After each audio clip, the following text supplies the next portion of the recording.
నమస్తే, welcome to Avani news network. Anna Hazare పేరు చాలా మందికి తెలిసి ఉంటుంది. ఇప్పటి తరానికి కూడా విని ఉంటారు. ఇప్పటి తరం కూడా అన్నా హజారే మళ్ళీ ఒక ఉద్యమం చేపట్టడానికి రెడీ అయ్యాడని వార్తలు ప్రకటించారు కూడా. జూలై 5వ తేదీ నుంచి ఆందోళన దీక్ష చేపడతానని ఆయన ప్రకటించాడు. కారణం ఏంటి, దేని మీద దీక్ష, ఎక్కడ, ఏంటి అనేది మనం మాట్లాడుకుందాం. అయితే అన్నా హజారే ఎట్లా ఫేమస్, గతంలో ఏ ఉద్యమం చేశాడో ఒక్కసారి చెప్పుకోవాల్సిన అవసరం ఉంది.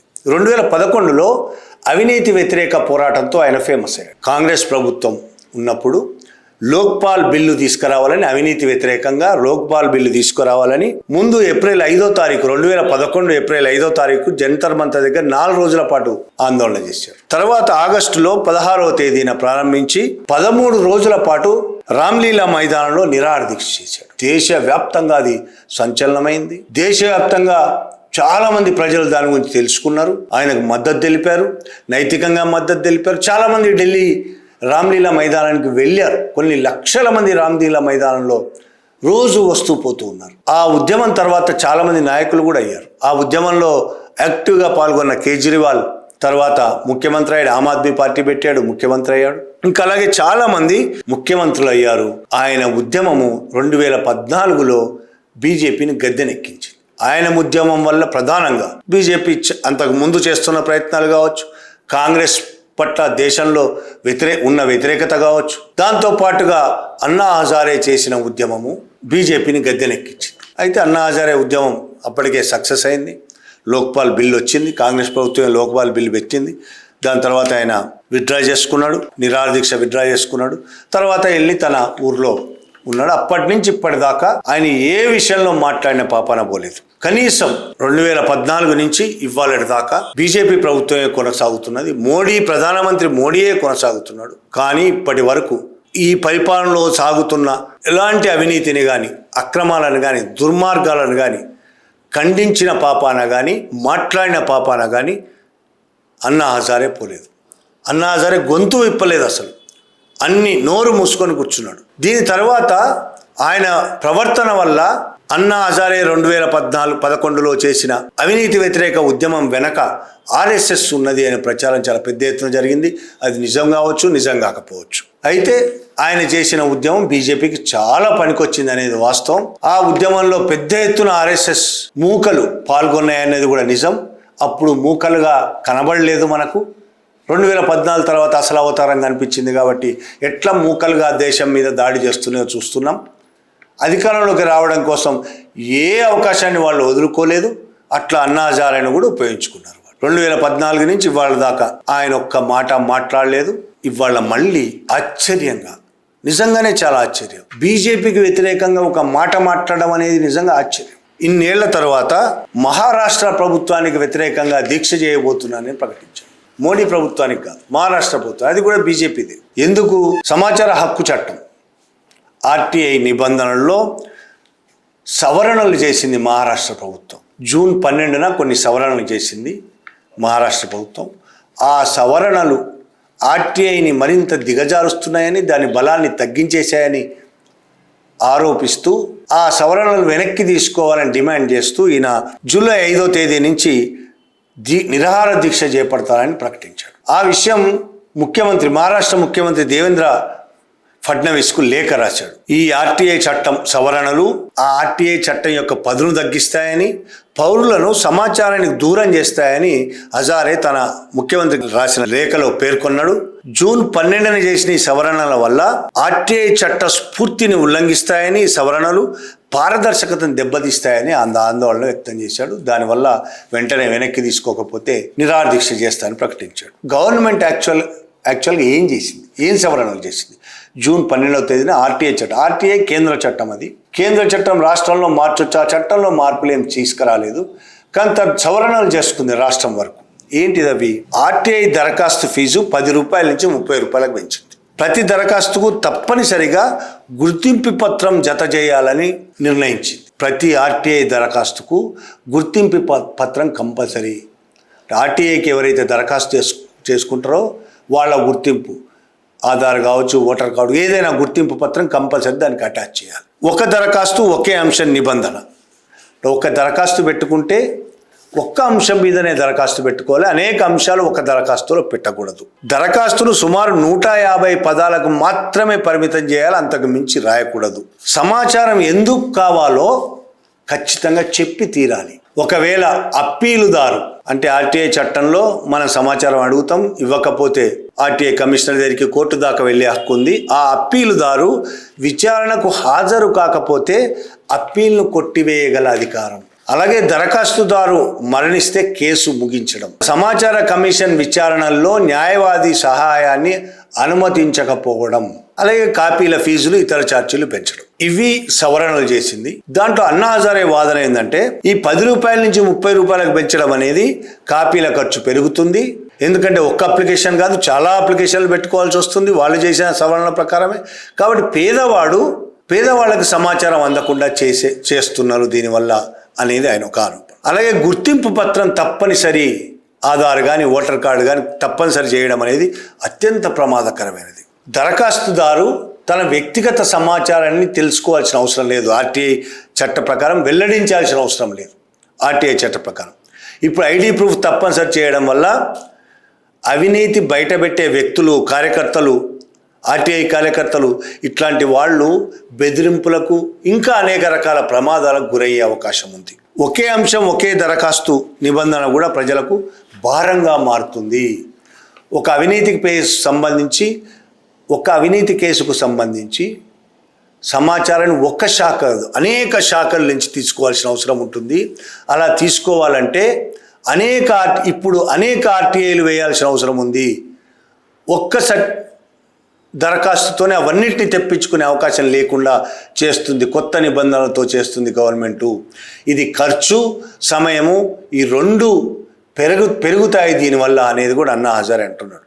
అలాగే 150 పదాల పరిమితి, దరఖాస్తు చేసుకుంటే 150 పదాలు మాత్రమే ఉండాలనే పరిమితి విధించింది. చాలా సందర్భాల్లో సమాచారాన్ని స్పష్టంగా అడగాలంటే చాలా వివరంగా రాయాల్సి ఉంటుంది. పదాల పరిమితి కారణంగా దరఖాస్తులను సాంకేతిక కారణాలతో తిరస్కరించే అవకాశం ఉంది.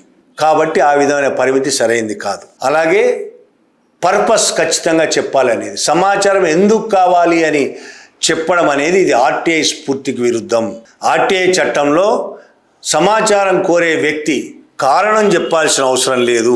తమ ఉద్దేశం అడగడం ద్వారా అధికారులు దరఖాస్తులో నిరుత్సాహపరచడానికే ప్రయత్నం చేస్తున్నారు అనేది కూడా దీని మీద ఆరోపణ.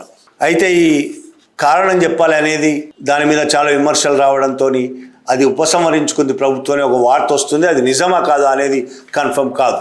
అలాగే దరఖాస్తుదారుడు చనిపోతే కేసు ముగించడం అనే సవరణ, దానివల్ల ఇప్పటికే ఆర్టీఐ కార్యకర్తల మీద దేశవ్యాప్తంగా అనేక దాడులు జరుగుతున్నాయి, అనేక హత్యలు కూడా జరుగుతున్నాయి. ఒకవేళ మరణించగానే కేసు ముగిస్తే ఆ సమాచారం బయటికి రాకుండానే ఆగిపోతుంది. హత్య చేస్తారు కార్యకర్తను, సమాచారం బయటికి రాకుండా ఆగిపోయే అవకాశం ఉంటుంది. ఇది ఆర్టీఐ కార్యకర్తలకు మరింత ప్రమాదాన్ని తీసుకొస్తుంది, సమాచారం ప్రజలకు తెలియకుండా చేస్తుంది అనేది అన్నా హజారే చెప్తున్న అంశం. అప్పీలుదారు విచారణకు హాజరు కాకపోతే అప్పీల్ను కొట్టివేయగల అధికారం, దాని మీద కూడా ఆయన ఏమంటాడంటే ఇది అధికారులకు ఉపయోగపడే అంశం, ప్రజలకు ఉపయోగపడేది కాదు. ఒక్కసారి అప్పీలుదారు హాజరు కాకపోతే కేసును మూసేస్తారు. దానివల్ల సమాచారం ప్రజలకు తెలియకుండా పోతుంది. సమాచారం ప్రజలకు తెలియకుండా పోవడం కోసమే అధికారులు సమాచారం ఇవ్వకపోతే కదా అప్పీల్ చేసుకుంటారు. ఆ అప్పీల్ ఏ అధికారి అయితే సమాచారం ఇవ్వలేదో వాళ్లకు ఉపయోగకరమైన సవరణ తీసుకొచ్చాడు తప్ప ప్రజల కోసం కాదు అనేది ఒకటి. అలాగే న్యాయ సహాయాన్ని నిషేధించడు. విచారణలో భాగంగా దరఖాస్తు చేసుకున్న వాళ్ళు తమతో పాటు లాయర్ని తీసుకెళ్లే అవకాశం లేకుండా చేయడం అనేది కూడా చాలా ప్రమాదకరమైంది. కొన్ని సంక్లిష్టమైన కేసుల్లో న్యాయ సలహాదారు అంటే లాయర్లు ఉండడం అత్యవసరం. అలా లేకపోవడం వల్ల, దాన్ని నిషేధించడం వల్ల దరఖాస్తు చేసుకున్న పౌరుడు సరైన వాదనలు వినిపించలేడు అనేది అన్నా హజారే చెప్తున్నాడు. మహారాష్ట్ర ప్రభుత్వం చేసిన సవరణలు మొత్తం తమ వ్యవస్థాగత వైఫల్యాలను సరిదిద్దడానికి బదులు పౌరుల మీద మరింత భారం మోపడానికి ఈ సవరణలు ఉపయోగపడతాయి అనేది అన్నా హజారే చెప్తున్నాడు. దీని మీద ఆయన మళ్ళీ ఉద్యమం చేయదలుచుకున్నాడు. జూన్ 12న చేసిన ఈ సవరణను రద్దు చేయకపోతే తాను చనిపోయిన దాకా నిరాహార దీక్ష చేస్తా అని ప్రకటించాడు. జూలై 5న తాను రాలేగాం సిద్దిలోని యాదవ్ బాబా ఆలయంలో నిరాహారదీక్ష ప్రారంభిస్తా అని ప్రకటించాడు. దానికి మహారాష్ట్ర ముఖ్యమంత్రికి లేఖ రాశాడు. అయితే దాదాపు 12 ఏళ్ల 2014 నుంచి 24 10 ఏళ్ళు 12 ఏళ్లకు పైగా దేశంలో ఈ 12 ఏళ్ల పాటు అనేక దుర్మార్గాలు జరుగుతున్నాయి. ముస్లింల మీద దాడులు జరుగుతున్నాయి, హత్యలు జరుగుతున్నాయి, గోవుల పేరుతో గోరక్షకుల పేరుతో హత్యలు జరుగుతున్నాయి, అబద్ధాలతో హత్యలు జరుగుతున్నాయి, దళితుల మీద దాడులు జరుగుతున్నాయి, హత్యలు జరుగుతున్నాయి, పౌరసత్వ నిబంధనల పేరుతో అనేక మందిని ఈ దేశ పౌరులు కాకుండా బయటికి పంపించే కుట్రలు జరుగుతున్నాయి. ఇక ముఖ్యమైన భారతదేశంలో అత్యంత ముఖ్యమైన ఓటు హక్కు లేకుండా చేస్తున్నారు. ప్రజలకి ఓట్లు తీసేస్తున్నారు. ఇంకా చాలా ఉన్నాయి. 1 కాదు 2 కాదు, కొన్ని వందల నిర్ణయాలు, బీజేపీ చేసిన నిర్ణయాలు ఈ దేశాన్ని మరింత వెనుక 15వ శతాబ్దంలోకి తీసుకెళ్లే ప్రమాదం కనబడుతున్నది. అనేక అవినీతులు జరుగుతున్నాయి. మొన్నటికి మొన్న మధ్యప్రదేశ్ ముఖ్యమంత్రి ల్యాండ్ స్కామ్ చూసాం, అయోధ్య రామాలయంలో చోరీ చూసాం, ట్రస్టీలే చోరీ చేసిన విధానం చూసాం. అనేక మంది బీజేపీ మంత్రులు, ఎంపీలు, ముఖ్యమంత్రులు ఎంత దుర్మార్గాలు. బీహార్ ముఖ్యమంత్రి అనేక క్రిమినల్ కేసుల్లో ఉన్నాడు. ఎన్కౌంటర్ల పేరుతో కాల్చి చంపేస్తున్నారు. యోగి ప్రజలందరినీ హింసల పాలు చేస్తున్నాడు. ఆఫ్ ఎన్కౌంటర్ల పేరుతో 2-3 వేల మందిని అనవసరంగా ఆఫ్ ఎన్కౌంటర్లు చేశారు. చాలా ఉన్నాయి. భారతదేశ వ్యాప్తంగా దుర్మార్గమైన పనులు చేస్తున్నారు.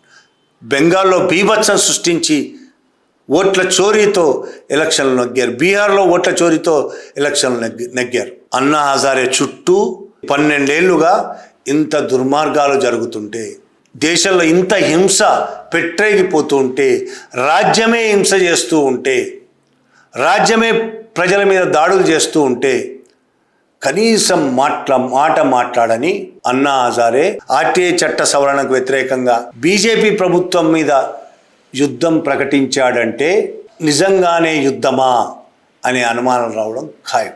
ఖచ్చితంగా వస్తాయి. ఆయన మీద విమర్శలు వస్తున్నాయి. ఆయన ఆర్ఎస్ఎస్ ఏజెంటు, ఆయన ఆర్ఎస్ఎస్ నడిపించే వ్యక్తి, ఆయన ఆర్ఎస్ఎస్ఏ కూర్చోమంటే కూర్చుంటాడు, నిలబడమంటే నిలబడటం, ఉద్యమం చేయమంటే చేస్తాడు అనే ఒక పేరు ఉంది ఆయనకి.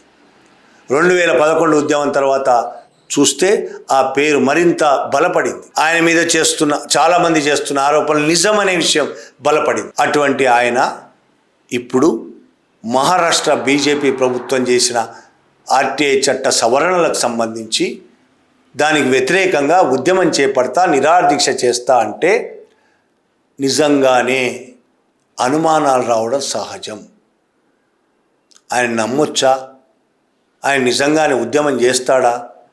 బీజేపీని ఒక మాట అంటాడా? అసలు ఇంతకాలం నోరు మూసుకొని కూర్చున్న ఆయన ఇప్పటికే ఆయన చుట్టూ చాలా అత్యంత దుర్మార్గమైనది, దేశ భవిష్యత్తును మార్చబోతున్నది, దేశ భవిష్యత్తు సర్వనాశనం చేయబోతున్నది ఓటు చోరీ. ఆదివాసుల స్థలాల్లో, అడవుల్లో కొన్ని వేల ఎకరాలు కార్పొరేట్ల పరం చేస్తున్నారు. ఆదివాసులను హత్యలు చేస్తూ మరి కార్పొరేట్ల పరం చేస్తున్నారు. ఖనిజ వనరులను మొత్తం దోచుకుంటున్నారు కార్పొరేట్లు, విదేశాలు. దానికి మోడీ ప్రభుత్వం దళారీగా పనిచేస్తుంది. అటువంటి పరిస్థితుల్లో కనీసం వీటి గురించి మాట మాత్రమైనా మాట్లాడని అన్నా హజారే ఇవాళ ఆర్టీఐ చట్టానికి సంబంధించి చేసిన సవరణలకు వ్యతిరేకంగా నిరాహార దీక్ష చేస్తున్నాడంటే అందులో నిజాయితీ ఉందంటే మనం నమ్మాలా? కొందరు నమ్మొచ్చు, కొందరు నమ్మకపోవచ్చు. కానీ 12 ఏళ్ల ఆయన చరిత్ర ఏం చెప్తున్నదంటే ఆయన బీజేపీ కోసం పనిచేశాడు, ఆర్ఎస్ఎస్ కోసం పనిచేశాడు, ఇప్పటికీ బీజేపీ ఆర్ఎస్ఎస్ కోసమే పనిచేస్తున్నాడు అనేది ఈ దేశ ప్రజలు నమ్ముతున్నారు. కాబట్టి ఇవాళ బీజేపీకి వ్యతిరేకంగా ఆయన ధర్నా చేస్తాను, లేకపోతే నిరాహార దీక్ష చేస్తాను అంటే దాన్ని అనుమానంగా చూడడం సహజం. నిజంగా ఆయన మానసిక పరివర్తన చెందాడా? చుట్టూ ఉన్న సమస్యలు ఆయన సడన్గా కనబడడం మొదలైందా? లేదు ఆయన నిద్ర నుంచి ఇప్పుడే లేచి కొత్తగా పేపర్లు చదవడం మొదలుపెట్టాడా? ఏం జరుగుతుంది ప్రపంచంలో అని ఇప్పుడే తెలుసుకోవడం మొదలుపెట్టాడా? తెలియదు. ఇవన్నీ ఆయనే చెప్పాలి ఏం జరుగుతుందో. ఆ రోజు జూలై 5వ తేదీన ఆయన ఎలాగూ ఒక వేదిక ఎక్కి నిరాహార దీక్ష ఆలయంలో మొదలు పెడతాడు. నిరాహార దీక్ష మొదలు పెడతాడు కాబట్టి ఆ రోజైనా ప్రకటించాలి. ఈ 12 ఏళ్ళు ఆయన ఎందుకు పడుకున్నాడనే చెప్పాలి, నిద్ర లేవకుండా ఎందుకున్నాడనే చెప్పాలి. ఇప్పుడు కొత్తగా సడన్గా ఎందుకు మెలకువ వచ్చింది అనేది కూడా చెప్పాలి. ఈ మెలకువ వచ్చి పోనీ ఆర్టీఐ చట్టం సంగతే తీసుకుందాం. 2014 నుంచి ఇప్పటి వరకే అనేక మంది ఆర్టీఐ కార్యకర్తలు హత్యకు గురయ్యారు. ఆర్టీఐ కార్యకర్తల మీద స్వయంగా సుప్రీంకోర్టు చీఫ్ జస్టిస్ దారుణమైన దాడి చేశాడు, మాటల దాడి. అనేక కోర్టులు ఆర్టీఐ కార్యకర్తలకు వ్యతిరేకంగా మాట్లాడుతున్నాయి, జడ్జిలు మాట్లాడుతున్నారు. బీజేపీ ప్రభుత్వం ఆర్టీఐ కార్యకర్తలకు వ్యతిరేకంగా ఉంది. ఒక్క మహారాష్ట్ర కాదు, మొత్తం బీజేపీ, దేశంలో ఉన్న బీజేపీ మొత్తం ఆర్టీఐ కార్యకర్తలకు వ్యతిరేకంగా ఉన్నది, మోడీ ప్రభుత్వంతో సహా కనబడుతున్నది, కళ్ళ ముందు చీఫ్ జస్టిస్ మాటల్లో కనబడుతున్నది. ఆ ఆర్టీఐ కోసం ఇప్పుడు ఈ సవరణల కోసం మాట్లాడుతున్న Anna Hazare CJI supreme court chief justice RTI కార్యకర్తల గురించి మాట్లాడిన మాటలను ఖండిస్తూ ఒక్క మాటైనా మాట్లాడతాడా? ఆర్టీఐ కార్యకర్తల హత్యలను ఒక్కసారైనా ఖండిస్తాడా? ఆర్టీఐ చట్టాన్ని క్రమక్రమంగా బలహీనపరుస్తున్న బీజేపీ ప్రభుత్వ విధానాల మీద ఒక్కసారైనా గొంతెత్తుతాడా? లేదు, ఈ సవరణల విషయంలో సీఎంతో మాట్లాడుకొని ఒక 2, 3 సవరణలు కొద్దిగా పదాలు మార్చి సేమ్ అదే పద్ధతిలో మళ్ళీ కొనసాగిస్తే జై బీజేపీ అనుకుంటూ ఇంట్లో పడుకుంటాడా? ఇది తేలాల్సి ఉన్నది. Thank you very much.